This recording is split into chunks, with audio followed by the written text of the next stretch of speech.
menjelaskan tentang biografi Sunan Raden Patah. Raja pertama Kerajaan Demak. Demak adalah kerajaan Islam pertama di Pulau Jawa. Didirikan oleh Raden Patah pada tahun 1478. Raden Patah adalah bangsawan kerajaan Majapahit yang menjabat sebagai Adipati Kadipaten Bintara Demak. Ketenaran Kesultanan Demak didapat dari Wali Songo, 9 orang ulama besar, pendakwa Islam paling awal di Pulau Jawa. Karena bantuan dari daerah-daerah lain, Raden Patah memutuskan hubungan dengan Majapahit yang saat itu berada dalam kondisi yang lemah. Keputusan tersebut semakin memperkuat bahwa Demak berdiri secara mandiri dan Raden Patah mengambil gelar Sultan Syah Alam Akbar. Asal-usul Raden Patah. Berdasarkan buku The History of Javanese Kings atau Sejarah Raja-Raja Jawa pada tahun 2010 oleh Purwadi, Raden Patah merupakan penguasa kerajaan Islam yang memiliki garis keturunan Tionghoa. Ibu Raden Patah merupakan orang Tionghoa, seorang putri dari dinasti Ming bernama Xiu Banci. Raden Patah lahir di Palembang tahun 1455.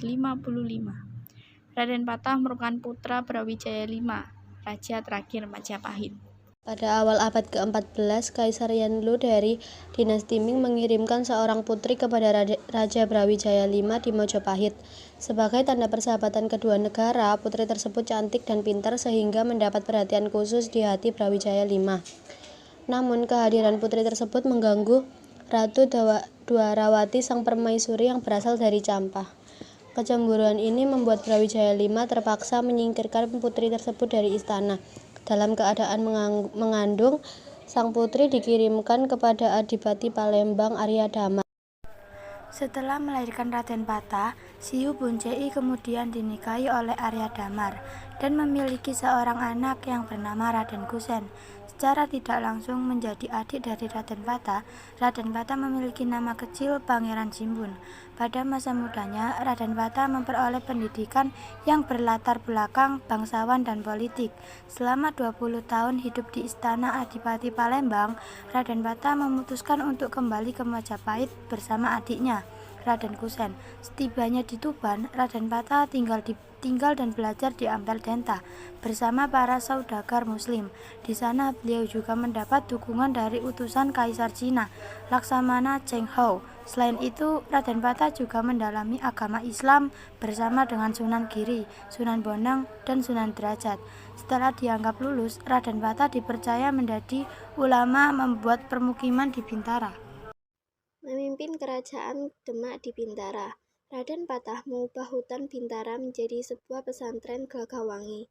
Seiring kemajuan pesantren dan agama Islam di sekitar Bintara, Raden Patah mengganti nama Gelagawangi menjadi Demak dengan ibu kota bernama Bintara. Indonesia Sinj 1200 atau 2001, karya MC Rick Flash. Kerajaan Demak berkembang sebagai pusat perdagangan dan penyebaran agama Islam. Jawa para wali dalam menyebarkan Islam sangat besar. Pada masa pemerintahan Raden Patah, dibangun Masjid Demak yang proses pembangunannya dibantu oleh para wali. Sebagai raja pertama kerajaan Demak, beliau menaklukkan kerajaan Majapahit dan memindahkan seluruh benda, upacara, dan pusaka kerajaan Majapahit ke Demak. Peran Raden Patah Slamet Mujana dalam buku runtuhnya kerajaan Hindu Jawa dan timbulnya negara-negara Islam di Nusantara, Raden Patah berhasil memperluas dan mempertahankan kerajaan Majapahit. Hal tersebut dilihat dari keberhasilan Raden Patah menaklukkan Girindra Wardana yang merebut tahta Majapahit, hingga mengambil alih kekuasaan Majapahit. Raden Patah mengadakan perlawanan terhadap Portugis yang telah menduduki Malaha dan ingin mengganggu Demak. Beliau mengutus putranya Patu Unus untuk memimpin perlawanan tersebut.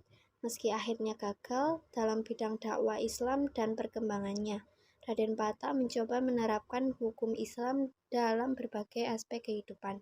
Sekian penjelasan dari kelompok kami. Mohon maaf bila ada salah kata yang disengaja maupun tidak dan kekurangan dari kelompok kami. Terima kasih.